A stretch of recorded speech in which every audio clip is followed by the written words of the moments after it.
What is the purpose of the BAM bonus and target board? The purpose is to assist you in feeling good.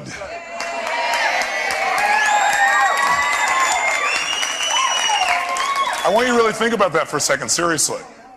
Isn't that really what it's about? It's about setting it up so that one of the sources that people in our culture use to feel good is to be able to have capital to be able to do some of the things that they want. Money allows you to have access to additional resources. That's all it is.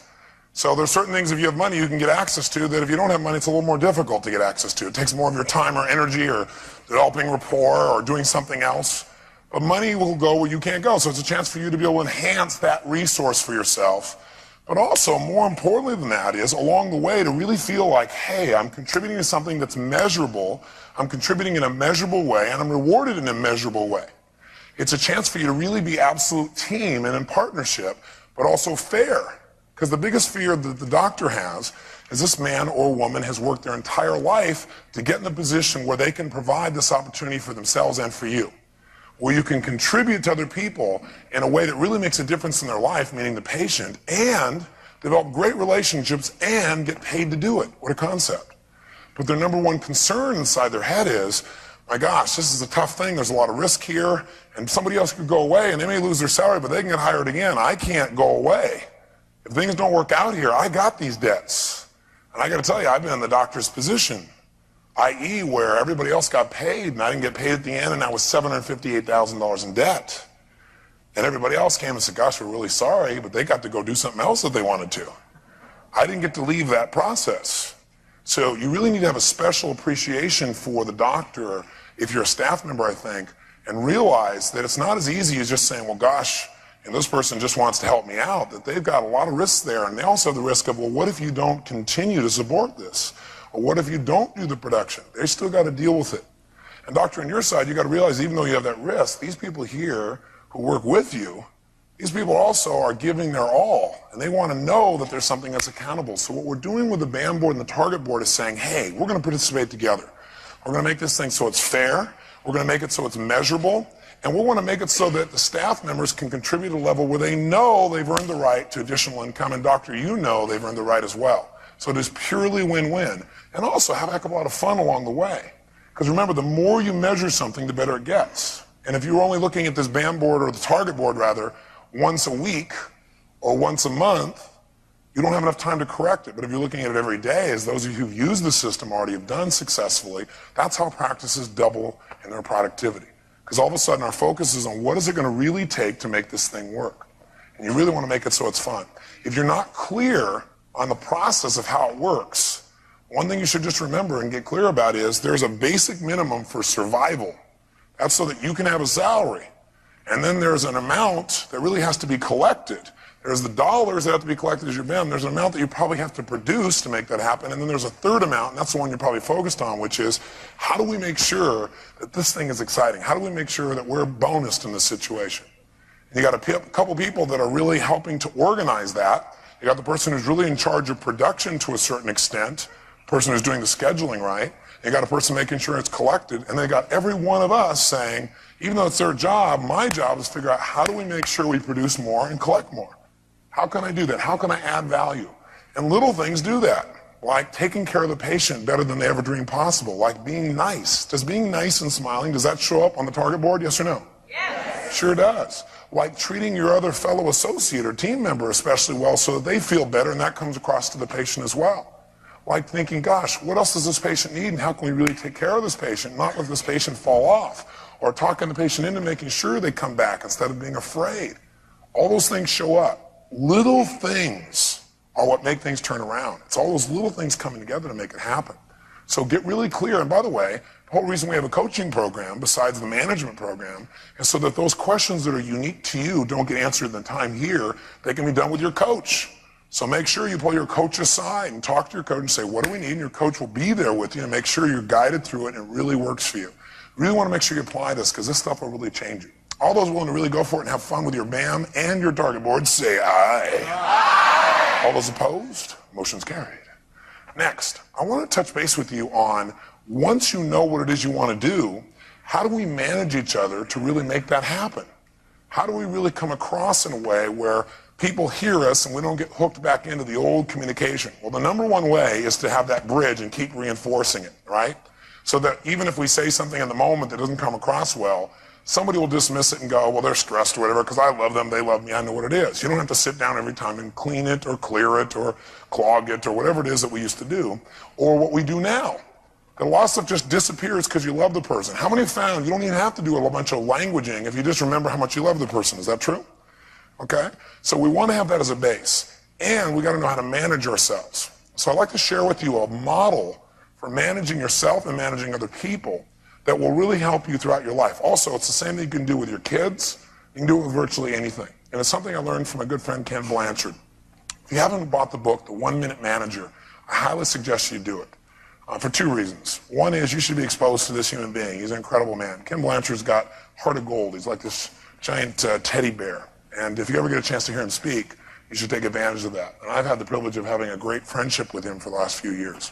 Years ago, he developed something he called leadership styles. And the idea of leadership styles was that most leaders, and by the way, are we all leaders, yes or no? Yeah, we're all leaders. First of all, we've got to lead ourselves. Second of all, we all step into a leadership mode. If somebody's down, we want to step into leadership mode and help get them up, help support them. So it's not just the doctor or the staff or the head of the staff. We're all got to be leaders at times. But the bottom line is that most leaders use one or two styles of managing people. Either they used a very direct form of management. And in the directive form of management, people who are real directive, they usually come to you and they tell you what to do, when to do it, and how to do it. Now, a lot of people don't like to have a directive style used on them. But what Ken Blanchard says is, you know, as much as he loves people, there's a point sometimes in a person's development as they're mastering a skill where you really need to direct them because they're brand new. How many would agree with that? Okay? Now, there's another side, and that is instead of directive, there's participatory management. Or another word that sometimes is used for it is democratic, or another word that might be described for this is supportive management. There are a lot of different words that are used. Supportive management. I don't like to use the word supportive because directive management does support someone at certain times. Now the distinction here is when you're in participative or democratic or supportive management, instead of saying, Gerald, please do this and this and this and this, then do this, then do that, and then come back and see me, and I'll tell you the next thing to do. Which style would that be? Supportive or directive? Which one? Be directive. Instead, I'd say, Gerald, you know, we're trying to accomplish this thing on the target board here, and I'd really appreciate it if you know, we need to get this thing done over here. Do you think you could go do that? Or would you handle that for us? Or do you think it's okay? Or what do you think? And Gerald gets a chance to participate and communicate and say, well, yeah, I like it, or I don't like it, or okay, I'll do it, or I won't, or yeah, I'm willing to do it, or trust me, I'll handle it, right? Now, the truth of the matter is both styles are valuable, and Ken Blanchard's view is it just depends on where you are in your development.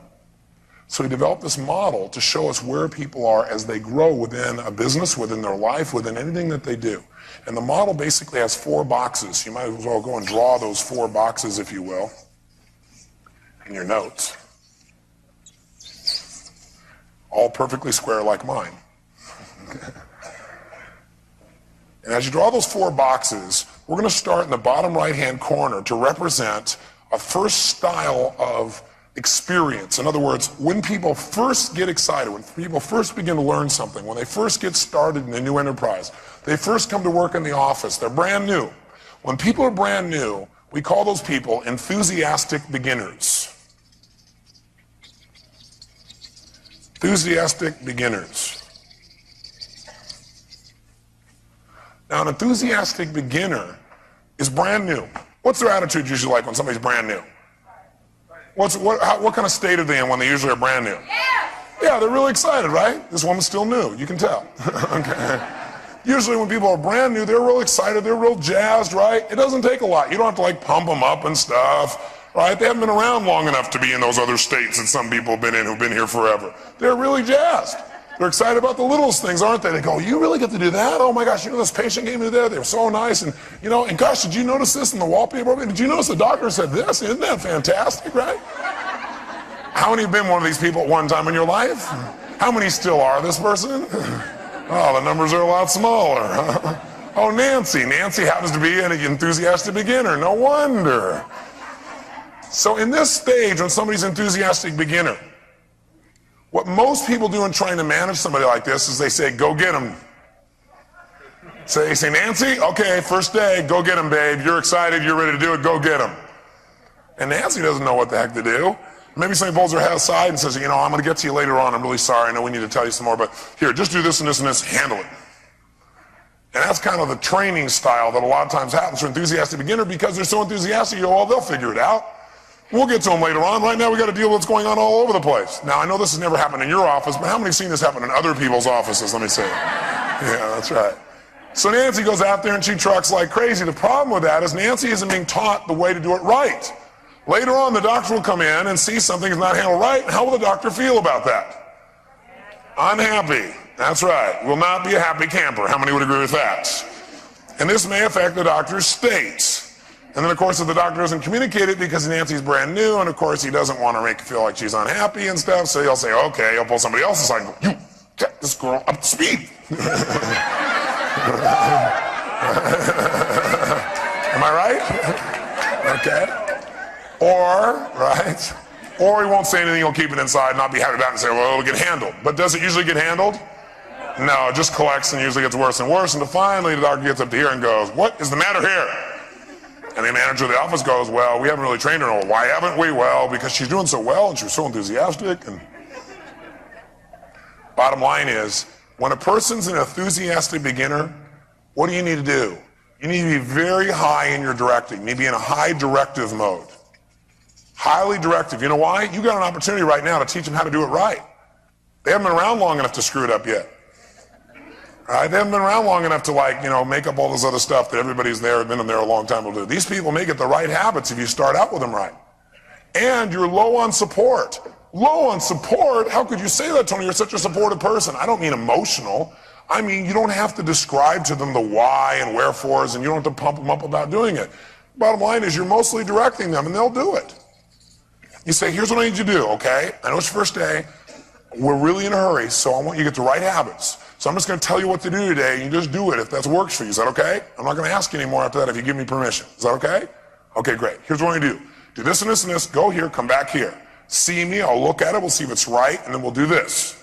Person does it, comes back. No, it's not right. Let me give you some correction. Do this and this and this like this, okay? All right, now do it. Okay, that's better. Let's do it again. Now go do this. Da-da-da-da. Here's how to do it. Here's specifically how to do it. Come back and see me. Well, that's not quite it. That's okay. Let me correct this one little distinction you need. Go do it again. You keep doing it over and over again. You know what? In the very beginning, it's kind of a pain in the tail, right? But would it be better to take the pain in the tail in the beginning rather than have the pain in the tail forever? That's right. Because then what happens is they get the right habits, and now you'll never have to think about it again eventually. But if you don't do it right up front, it'll never be right. How many agree with me on this? Okay? And you know what? When they're an enthusiastic beginner, they're willing to take direction. You can tell them what to do, and they're okay about it. I'll give you my favorite metaphor for this. How many of you saw the movie Karate Kid? How many saw that movie? Wasn't that a great movie? Now, do you remember when, what was the young boy's name? Daniel-san. That's right. Daniel-san. Daniel-san, do you remember when he got his little butt kicked and he got a little pain? And he got real motivated to make a change in his life because he had so much pain. And he met Miyagi, right, the great teacher. Now, do you remember when he finally convinced Miyagi to teach him, you know, karate? What happened? There was a scene. He was outside and he said, okay, I'm going to teach you then. He said, but if I'm going to teach you, I teacher, you student. I say, you do. He goes, oh, no problem. No, no problem. I'm enthusiastic. Yes, indeed. No problem. I'll do it. Whatever you say, right? And so sure enough, he goes, okay. He pulls out this bucket. He pulls out this sponge. And he says, wash the car like this. And he goes, whoa, whoa, whoa, whoa. He goes, I teacher, you students. I say, you do. Okay. And you know what? Since he's an enthusiastic beginner, he buys it. Until afterwards, when he's done with the car, now he's got to paint the fence. Then he's got to sand the floor. And he keeps going on and on and on until finally he leaves the enthusiastic beginner stage. And by the way, did he give him good direction about how to do the car? And did he come back and check on him, make sure he's doing it? You bet he did. Then what happens? He eventually moves to the second stage, the disillusioned learner. Right? And the disillusioned learner is this person who once was an enthusiastic beginner. But you know what happened? They had all these expectations. And are most people's expectations usually accurate, yes or no?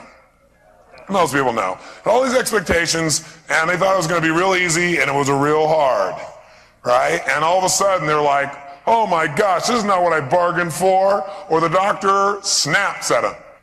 So, to that doctor, does she always do this? Does she always do this? She always snap at us like that? You go, no, she doesn't always do that, you know, or you go, yeah, she does. Are you ready for it?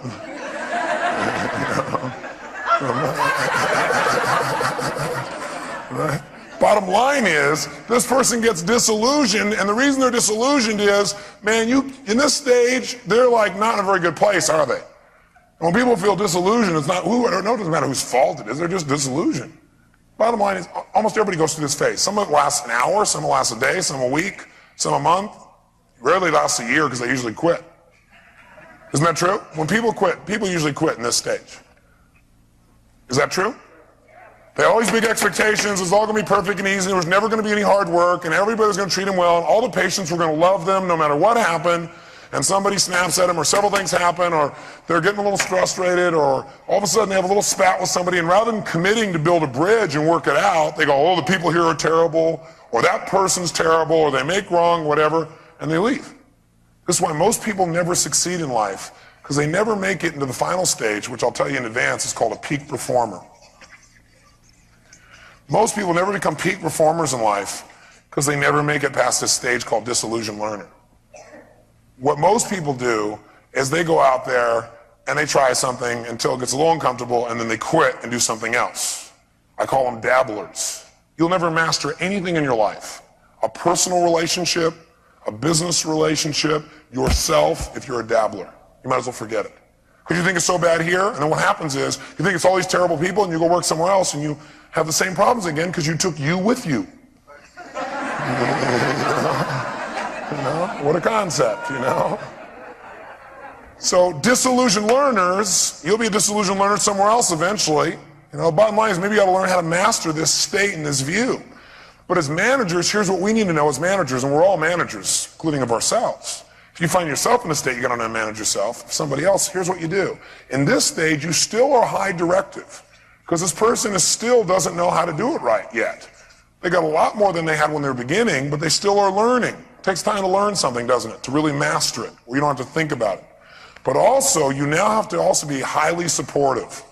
High support. High support and high direction. And what I consider this to be is really, if you're a manager, here you become a real coach. Enthusiastic beginner, you're a director. You direct them. But when they get to be a disillusioned learner, you got to become a coach for them. And what does that mean? It means now when you communicate to this person, you don't say, Gerald, you go do this and this and this and this. I'd say, Gerald, listen, I know you're working hard. And I know we're really maxing out. And I know it's a little frustrating for you. All right, what am I doing? Supporting. Okay, I know it's a little frustrating right now because you're still mastering it, but you know there is light at the end of the tunnel if you hang in there. It really will work out. And you're part of this team. You're going to be part of the bonus if you can master this darn thing. What I need you to do, though, still, is I got to show you what to do because you haven't quite mastered it yet. So let me tell you what you need to do. You need to do this, this, this, and this, and this, in this exact way. Are you willing to do that? Because I'm willing to support you. Are you willing to do that? So now what's happened? You no longer just tell them what to do precisely. You now tell them what to do precisely, but you soften it. You follow me? You give them more information. You let them participate more. You say, does that work for you? Is that okay? You know, and by the way, is this a pain in the tail also to take the time to do this when things are rushing around? Yes or no? It's really a pain in the tail. But you know what? If you don't, you'll probably lose this person. Now, some of you, like Dr. Morris here, Dr. Morris has a staff where the average tenure there is 35 years it's been with him. Right? It's pretty amazing. Right? Because Dr. Morris, he paid the price up front in these two areas.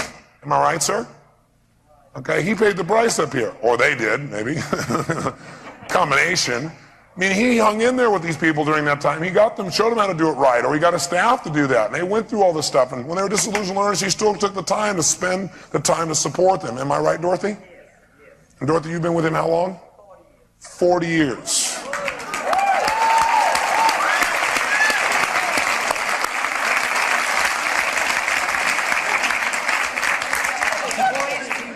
Okay. He still is great today as he was 40 years ago. In fact, I said I would challenge anyone in the room that he could run circles in you today.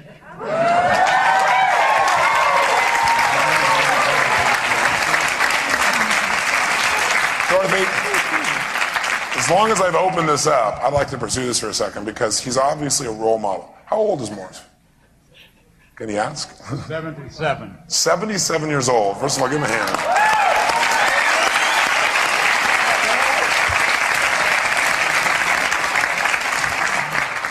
What's made your relationship work for 40 years? His love and concern. Can you use it? His what? His love and concern for his patients.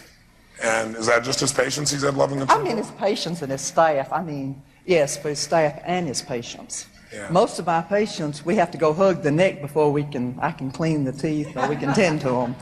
We have the third generation coming in. We have more love in that office. In fact, patients would say they could walk in and feel the love in our office. And I'm going to show, and I tell y'all, to show you what a great fellow he is, last October, now I've attended 7 bar mitzvahs with him and his family. He had a son having a bar mitzvah in Tampa. He flew all the staff down because we're his family. That's the secret of success.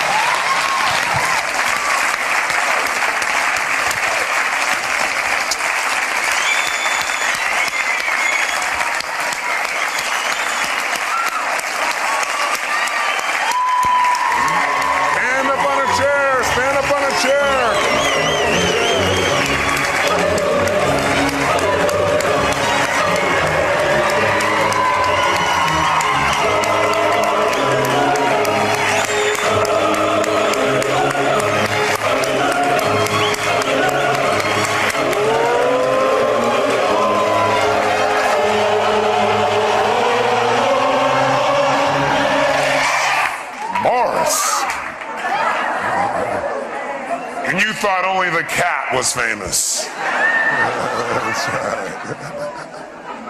By the way, I stopped to do that for a very good reason. One, to acknowledge the model, but two, to remind you what the real source is of success. See, people move towards things that create pleasure. If your office is like pure love, do you think they're going to want to come there more often? Yeah, they're going to want to come there and they're going to want to be taken care of and they want to be in that kind of environment. But if your office isn't that, people pick that up non-verbally as well. See? So the bottom line is what I was starting to say is that you got to take from enthusiastic beginner, in order to have a peak performer, you got to go through stages. And you don't want to make those stages wrong. It's like seasons, right? There's no wrong season. But you know what? Some people say, hey, I just like fall. Just give me falls. And that's exactly what they get, quite a few falls. All right? They lose a lot. See, the bottom line is we got to take everybody through the season. We got to pay the price. And while you're doing this, by the way, what you're doing is building a bridge, aren't you? As you take people through these stages, which is what they did. They built a bridge that's lasted, half a century almost. No, but she was like, dare anybody try and break this bridge. Isn't going to happen. How incredible. Plus in your life, money's going to come and go. Even some of your patients are going to come and go. But your staff can be your family. And when I say your staff, I don't just mean the doctors. Your staff is so well put by Nancy, her staff. Right? It's all our staff because it's our family. Something to remember. So enthusiastic beginner, what do we got to do here? We got to be highly what in managing this person? Directive, and actually low on what? Because actually the more support you give and everything else, they don't need it, plus it's taking up extra time. And you all know you got to be real careful about how you schedule your time, so it makes total sense to do that. Create the bond up front so they know you care about them, and then just direct them. As they become disillusioned learners, you're going to have to change to highly directive and highly supportive. And let's go back to the metaphor I was offering you. Okay, here's Danielson. There was a point when he became a disillusioned learner. Do you remember where that might be in the movie? When did it happen? Yeah, there's a point where he just had enough. Do you remember that? Well, he just got done. He was just done. He'd painted the fence, washed the car, did the walls. He was on the ground on his knees, sanding that floor. Right, and he's done. It was nighttime, and he came by, and he had it. Because he said, come here tomorrow morning. He hadn't told him any more reasons why he was doing it or anything. And he said, I've had it. I'm done with it. This is how you're going to treat me? I'm going. And started leaving. He went, Danielson. What? Danielson, come here. What? show me paint the fence. He goes, what? He goes, yeah. He goes, boom. He goes, ooh. Try this, yeah, boom. Yeah, boom. Yeah, boom. Ooh, there was a reason behind all this. He goes, now come back tomorrow morning. We start to practice. He walks out going, wow. And he's pretty excited because he saw there was a reason behind all that fundamental day-to-day directing, do this, boring stuff, that it was coming together in the form of something. Then eventually, if you take care of people here, and by the way, you know what the challenge is? Most people go into high support here and they stop directing because the person doesn't want to be directed anymore. They just want to be supported. But that won't help them succeed. You got to do high support and high direction here. Otherwise, you end up supporting them, and you're going to have to support them forever because they're not going to know how to do it right. Are you following me on this? But if you keep coaching them, high direct, high support, then you bring them into the third phase. And the third phase, what you want to do is you got to deal with the next stage, which is called a reluctant contributor. A reluctant contributor. And a reluctant contributor is somebody who really doesn't know what to do now. They know all the skills. They know precisely how they should go about it. But you know what happens? They don't have the confidence because they're still, kind of mastering it. So have you been in that place in your life where you really knew what to do, but you're still a little scared or, not thoroughly confident? You're not really certain 100%. How many have been in that place? Okay, you're in a reluctant contributor pace, or phase, if you would. So to give you kind of a metaphor again, use the same movie. Do you remember when they went to the first competition where Daniel-san comes in with Miyagi and they're first signing up? And as they sign up, Daniel-san turns to him and says, how's this thing work? He said, I don't know. He goes, you don't know? What do you mean you don't know? He said, I've never been to these before. And he's like getting, oh my gosh, he knows the skills, but he's doubting. He's fearful because he's never been in this environment or done it this way or had to do it this specific situation. And so he doesn't feel certain, even though he has the skills. And so what happens? Well, he starts getting his first fight right there the very first time. His heart's beating out of him. This guy comes out of him and he backs out. He really has the skills. Does his manager or coach come over and say, now here's what you do, remember? This is it. Here it is. Is that what he does? No, he doesn't direct him. He just looks at him when he's going, I don't know what to do, and he goes.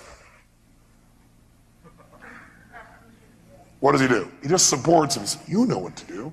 You know it. Just do it. You know it. See, when somebody's a reluctant contributor, you don't need to direct them anymore. Now you go purely with high support. High support. And you're low on direction. Because they know what to do. You might give them some direction, but you're real low in direction. You're mostly support. You're just high on support. You don't need to go back through it again. They know what to do. And if you support them strong enough in this area, they will finally turn the corner. And the arrow will go all the way into the main source you're after. This person will become a peak performer. And as a peak performer, now what happens is, do you need high support? Yes or no? Yes. A high support of a peak performer? No. You don't have to pump them up and tell them no. Do you need to highly direct a peak performer? Yes or no? No. When a person's a peak performer, you're at low direction and low support.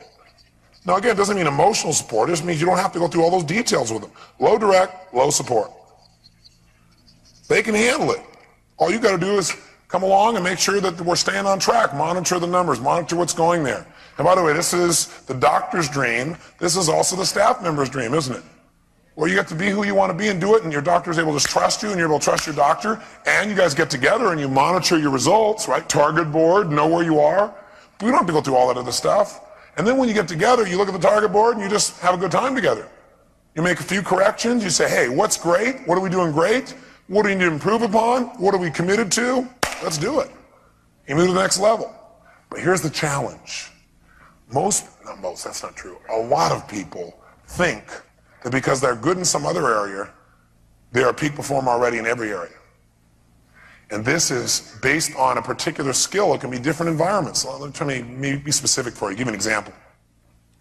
Let's say you got somebody in the office who has mastered a particular aspect of support of the doctor, depending upon whether it be a physician or a dentist, whatever the case may be.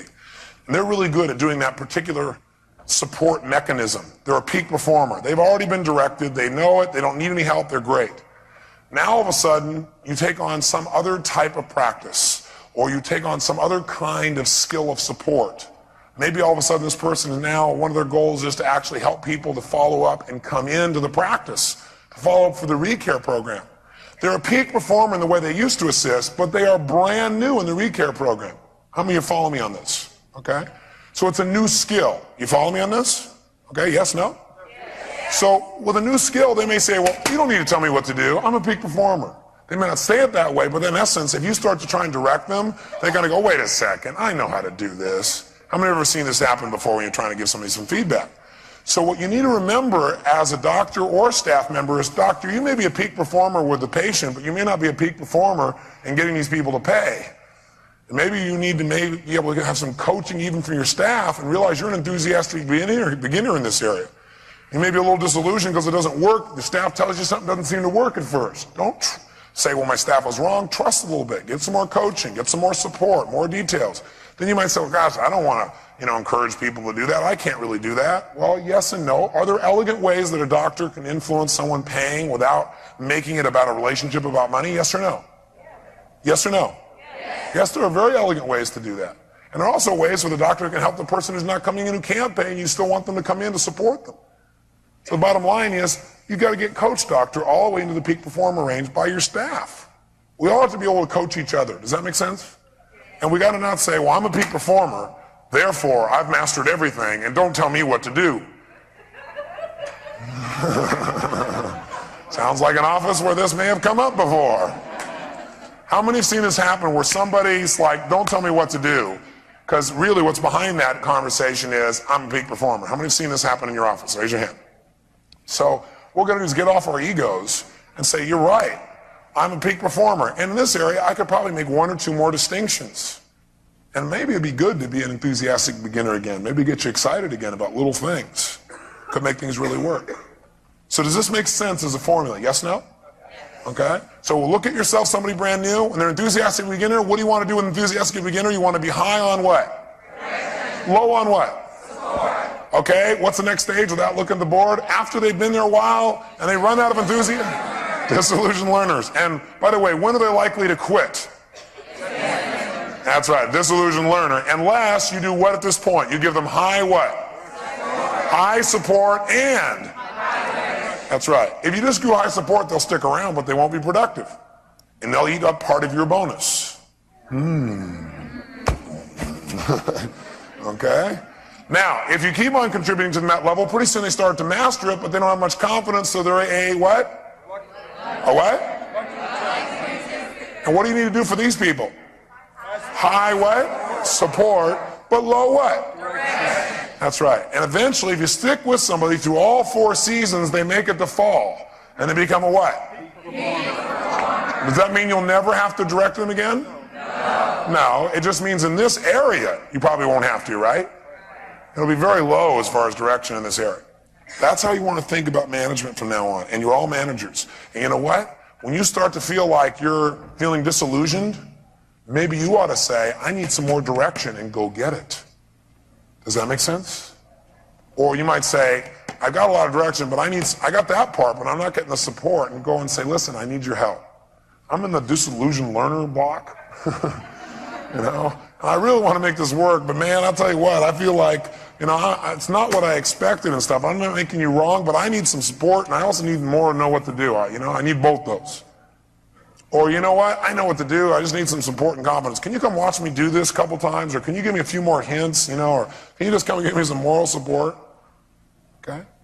This process, as simple as it is, can really help you. How many of you, by the way, can see people on your staff who are, let's say, in the first stage, enthusiastic beginner? How many have somebody on your staff who's in that stage? So you know what to do with them now. How many have somebody who's in the disillusioned learner stage? Raise your hand. How many are in the disillusioned learner stage? Raise your hand. Be honest. Look, raise your hand. The doctor's in the disillusioned learner stage. By the way, do doctors go through these stages too? Yes or no? Yeah, doctor went out there. Guess what the doctor was told when he was growing up? Be a doctor. Go out there and help everybody. And you know what? Everyone will love you. It'll be great. It'll be fantastic. You'll have a great family and children. You make lots of money. It'll be so easy. Is that how it works? Then they go to school, and by the way, to become a doctor, what did the doctor have to go through? Whether it be medical school, whether it be chiropractic school, what did you say? Hell, that's right. For how many years? Yeah, ages, depending upon the doctor and their specialty, right? So they go through all that stuff, and then they said, okay, they probably told themselves, if I can just make it through there, and by the way, as they went through that hell, people were trying the whole time to make them wrong. Along the whole way, they got to compete for this great gift they now have. They got to compete like crazy, and a lot of people are trying to weed them out to see whether or not they're really meant to be a doctor. They could take this kind of brunt, right? They made it through all that process saying, well, gosh, once I get out of school, it'll be great. I'll get into residency, it'll be fantastic. Then they got to residency, and they found that, gosh, when you're a resident, even the nurses pick on you. Right? You know, they beat you up and stuff because you're just the new, and then you know what? It just never seemed to end. They thought, okay, once I can hang my shingle, once I can do that, now it's all going to be great. And they hung their shingle, and there was nobody there. And they had to buy all this stuff, and they had to put themselves totally in debt. And then they had to go out and hire people. No one ever taught them how to do that. And then you showed up. Right? And they said, oh, you look pretty good. You seem like a nice person. That's a good enough reason to hire you. Or you seem to have a background in that area. Let's go do this thing. And the doctor every day is trying to figure out how the heck he's going to do this. He's out there helping him. Meanwhile, his brain's going, man, I got this overhead. How am I going to do this thing? And then you walk in and go, we need a raise. And the doctor goes, well, can we talk about this next week? No one ever taught him how to manage. They taught him how to help people, and he does a great job, or she does a great job. But no one taught him how to manage. And no one ever taught you probably how to manage. That's what fortune management's for, to coach you through that process, to help you a step at a time to really make it happen so that the dream can come back to life. The dream of being in a position where you can help people, do what you love, build a great family for a lifetime if you want, take care of them at the highest level, take care of yourself, and really win this game. Win the game in a way that has integrity and beauty and love and create something that's even bigger than the dream you had originally. That's what we're committed to, and that's what we'll not only do in this management program, but we'll also coach you individually along the way to make happen. So I hope that all of you appreciate each other. I hope you appreciate your doctor and what your doctor's doing. I hope doctors, you appreciate your staff, because while I just rant and raved about what you've gone through, if you're really honest with yourself, the story is different, but the feelings are the same for the staff. You know, story's different, feelings the same. And the reason that the rewards are there for you are because of what you've gone through, and the reason the rewards will be there for them is what they go through with you. And pretty soon you can make it a game that's bigger and better than most people could ever dream about. Stand up and stretch. Several of you asked me about the language patterns that I've been using, and I came up with a word a couple days ago to describe something that I think is real important in managing yourself and other people. And what I try to do is inject it into everything we're doing here, but I thought it'd be good to just tell you what I think it is. In my life, I found that if you can find something that works and then give it a label, in other words, identify what it is you're doing when it works, then once you know the label, you can do it again and again and again, because you identified it. It's no longer at the unconscious level. And one of the things that really works in human communication is to use what I now call softeners. Softeners. Softeners are, well, let me ask you a question. What's the purpose of human communication? We've identified it this weekend. What is it? To feel good and to make the people we're communicating to feel what? Yeah, make them feel good too, and hopefully you get a result happen, right? All three. The ideal would be, I feel good, you feel good, and we get a new result that's even better. Wouldn't that be ideal? Okay? In some cases, just I want to feel good and you want to feel good. It's not about results, it's just about sharing. But those are the two goals. Well, the challenge is human language. People react and respond to human language because we all have different meanings for what words mean. Plus our styles and our approaches and all those kinds of things. So one of the things that really changed my life is I remember years ago I read Benjamin Franklin's autobiography. And when I read his book, one of the things that's great about reading a book is when you read a book, you think like the author. See, I've read about, I don't know, I lost track after about 1,200 books, but I read over 1,200 books in the area of human development alone. I was reading a book a day at one point. That was my whole goal. Figured I'd rather read a book than eat. That was my whole thing, because I thought I can take a person's 10, 15, 20 years of life, pour it in here. And now I have so many references to pull from. Now I've got hundreds of years of experience inside myself. So the bottom line is, in reading his book and thinking like he was thinking, one of the things that I noticed was he said that his life changed massively when he learned not to make people wrong. It's not how he languaged it, but in essence, that's what he said. He said that he found it would be much more intelligent for him, rather than say, this is how it is, to say, you know, I think this might be a good approach. Or, I'm not sure, but I think this would be really a nice thing for us to look at. Or, I wonder what would happen if we did this, instead of saying, we should do this. And I remember hearing that phrase, and I really took it to heart, because I thought, this guy's a fairly bright man. He certainly had quite an impact in his lifetime, plus he was beloved. And see, it's one thing to achieve. It's another thing to achieve and be beloved. That means you get to have the juice. You get to have people love you, and you get to love people. There's not like this separation because you've achieved. And a lot of people don't achieve in life because subconsciously they think, if I achieve, there'll be this wall. But see, it doesn't have to be that way. And so I never identified the word for it before until the other day. And as I identified the word, I came up with all kinds of ways to do it. But basically, softeners are a way of delivering a communication, but making sure that the real intent, the real caring stays with what you're saying. The words don't get in the way of your bridge. You don't want to muddy up the road to your bridge. The bridge is still there, but it's kind of hard to get to it sometimes. And a lot of that comes from language. So I think there really are, and I'll just do this real fast, two types of softeners. There are verbal softeners, and there are, of course, nonverbal softeners. Now, remember what I said. The purpose of communication is to feel good, right? And make the other person feel good. What is fabric softener for? It softens things, and because they're softer, they what? Feel good. How many of you have a water softener at home? Right? Why do you have a water softener? So the water actually what? Feels good. So what's the purpose of using this language? Is to help people to what? Feel good. That's it. And we can do that verbally, and we can do it non-verbally. And here's what you need to understand. There's a critical distinction, and we're going to talk about it in the third session when you come here. Because if there's one skill I have, humble as I am, is I know how to influence. I know how to persuade. I think it's the single most important skill we can master in our lifetime. Because whether or not your kid's on crack or not is not a question of whether they love you. It's a question is, do you have more influence than the guy on the street corner? And in your lifetime, if you don't know how to influence, then all your ideas and feelings and spirituality and all that stuff, it'll die on your lips.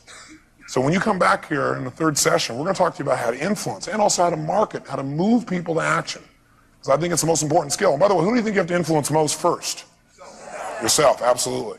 So what I know from influence is something that's really, really, really important. And that is, if you're going to make a request,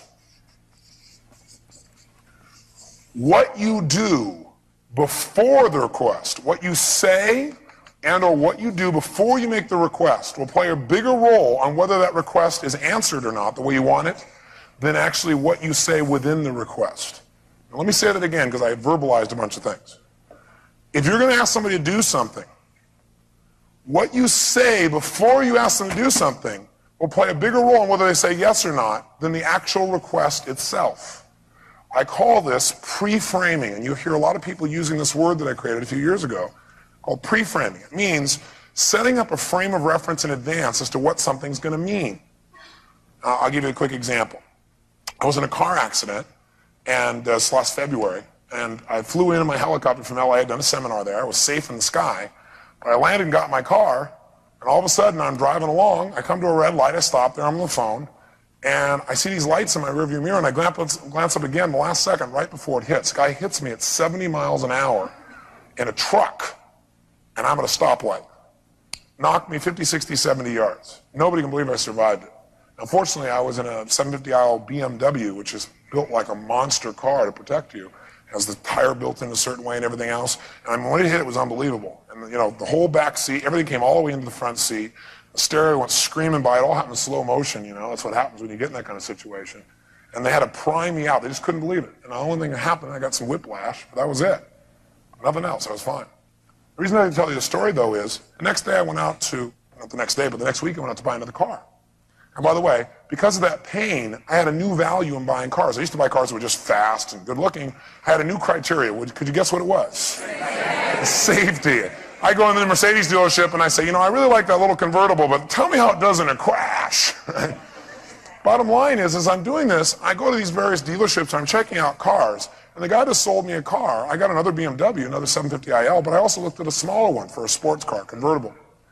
And the guy was brilliant, because before he asked me to go in the car, he told me about the car, he got me in the car, and before we got to this one road, he said, now Tony, before we get on this road, I want to tell you something. This road is really torn up, and I want you to notice I want you to notice just how incredible this car takes it, because it should jam like crazy. But when we go, you notice how well the car turns and handles it, even in that rough road. Sure enough, we went on the road, and as we're going along, he said, isn't this great? He requested, isn't this great? And you know what I said? Yeah, this is great. And if he had not told me in advance there was going to be this rough road, and we started going across the rough road, my brain would be going, man, this BMW doesn't take rough roads very well. How many would agree with me on this? And we would have said, isn't this great? What would I have said? No, hell no. Or I would say, well, yeah, it's great. And not really believed it. So it's what you do in advance of a request that determines someone's perceptions about the request. How many are following me on this? So one of the things that's real simple you can do when you make a request, and by the way, is this manipulation? No. It's called creating an environment where people can hear you. Does that make sense? What he said was actually true. But if he'd not told me in advance, if I'd gone across the rough road, now he came and said, well, that's really a rough road. What my brain said, yeah, but it still should have done better. It's really hard after the fact to change how people feel about something. It can be done, but it's a little harder to do. How many would agree with that? Okay? So up front, when you know you're going to make a request to somebody, whether it's a big one or a difficult one or whatever the case may be, start with a softener. I need your help. What's that an example of? What is it? It's a softener, because what it's doing is it's putting the person in an environment where you're saying, listen, I need your help. And now everything you're going to say is going to be filtered through I need your help. If you just said, I got to talk to you, that's different, isn't it? Or I got to clear something with you. That's another pre-frame too, isn't it? And then for some people, it's a negative pre-frame. Even if you're going to make something, say something small, they're already like, oh boy. So softeners allow us to do it. So what are some verbal softeners you can use besides I need your help? What else could you say to make it softer so people could hear you? What could you say if you had a request or you had an idea or you differed in your view from somebody else? What could you say? Can I share this with you? Say I have a problem. Some people don't want to hear about that, but that's okay. Can I share something with you? What else? I wonder what would happen. Instead of saying, we need to do this, you could say, I wonder what would happen if we ran our meeting this way. I wonder what would happen if when the patients came in, we did this. What do you think?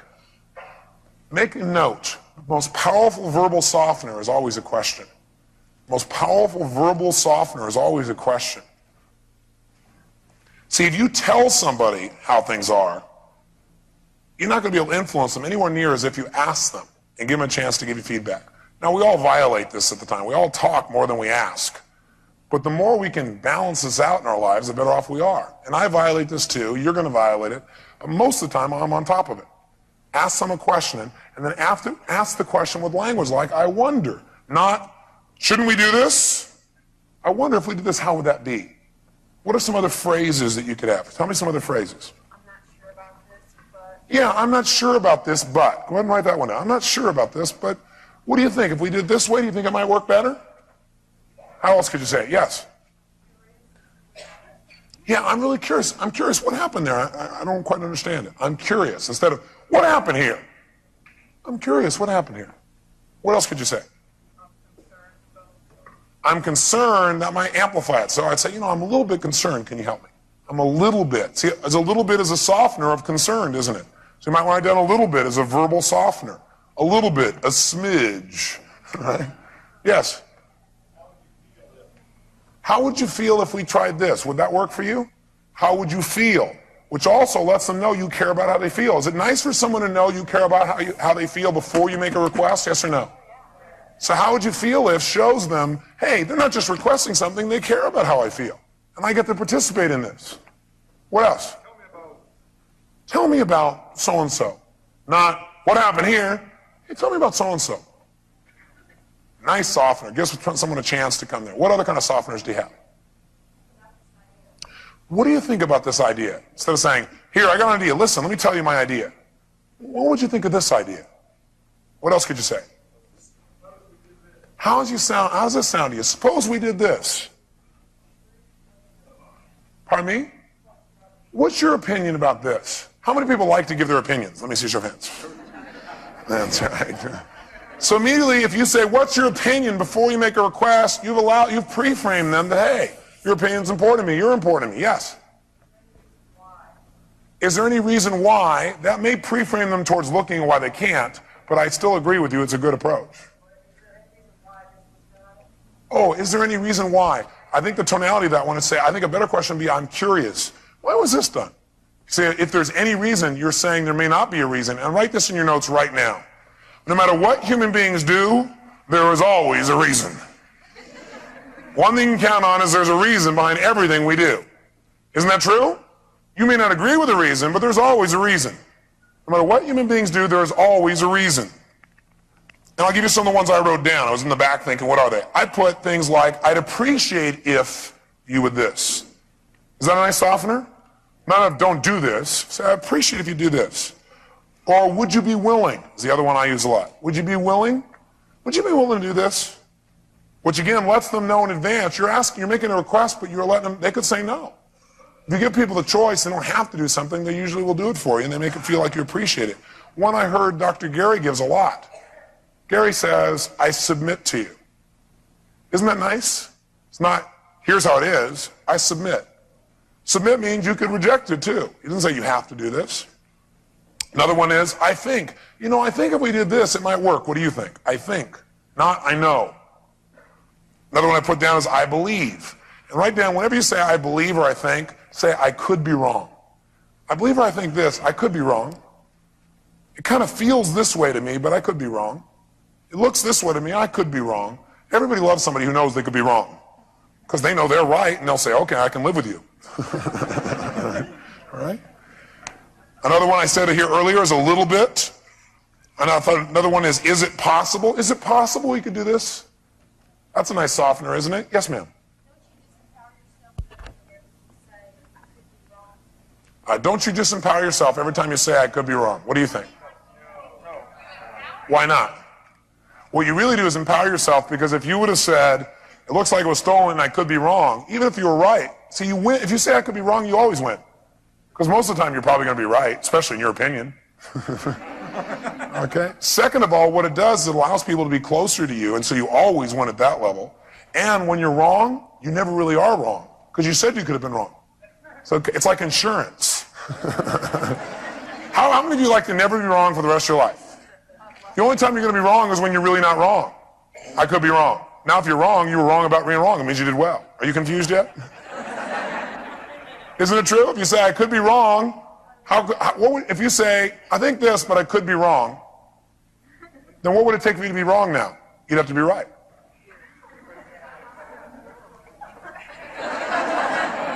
Glad we handled that one. So the most important, how about some nonverbal softeners? What are some things you can do nonverbally to soften your communication? Smile, what a concept. Eye contact's another one. What else? Touching someone, yeah, that definitely softens them. Well, yeah, okay, in some cases. What's that? That wasn't me. I'm not taking the rap for that one. Yes? Shh. What'd you say? Blow a kiss? Okay, well that's something. Somebody's going, I need to talk to you, and you go.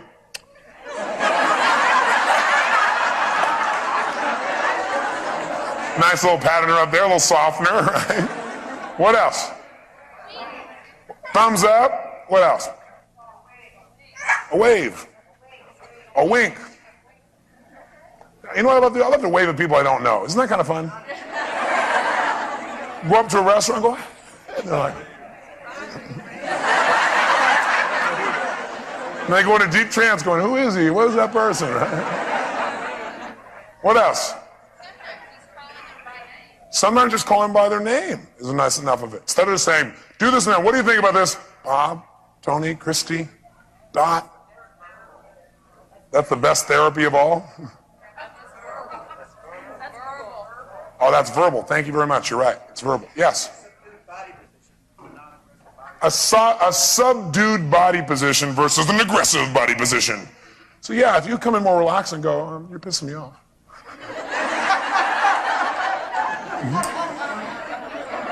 Would that soften the delivery of that communication? Yes. So is tonality a nonverbal? Yes or no? Yes. Tonality is a nonverbal. It's not the words itself. It's a nonverbal. The tone you offer. Yes.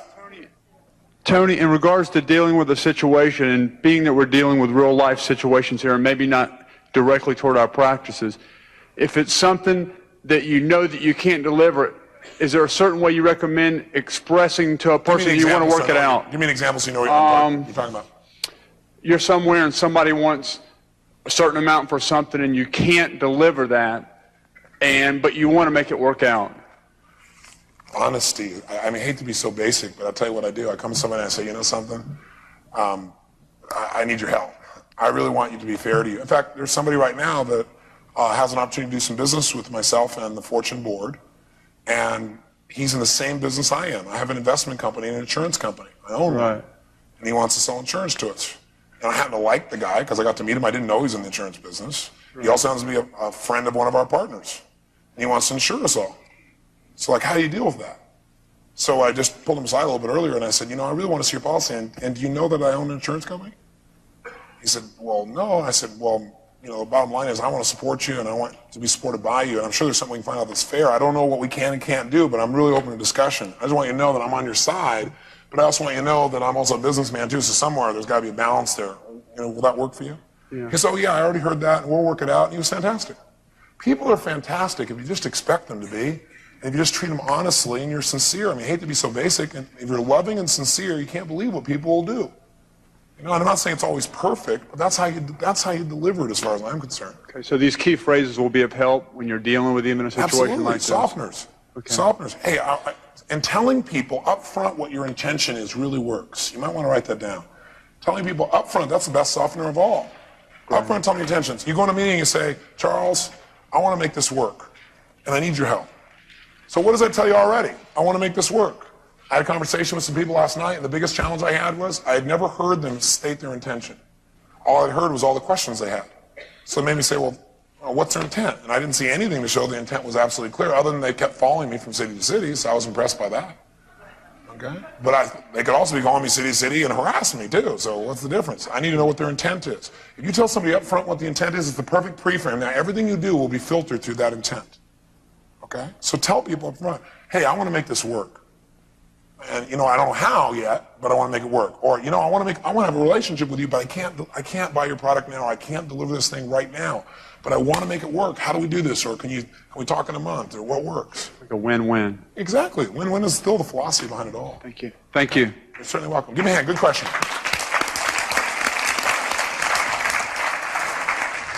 Does this make sense? By the way, does this only work in the office? No. Softeners can change your life. A little thing like that will change the way people feel about you. It'll change how you deal with everything in your life. Plus, it'll make you feel better about yourself. Because all of a sudden you got bigger. You're always bigger if you hold the possibility that you don't know how things really are. Because you know what? You offer yourself the opportunity to see more. When you start closing the door and saying, this is the only way it can be, and you're right, your whole world shrinks. And you're no longer a kid, you're an old person. I don't ever plan on being one of those.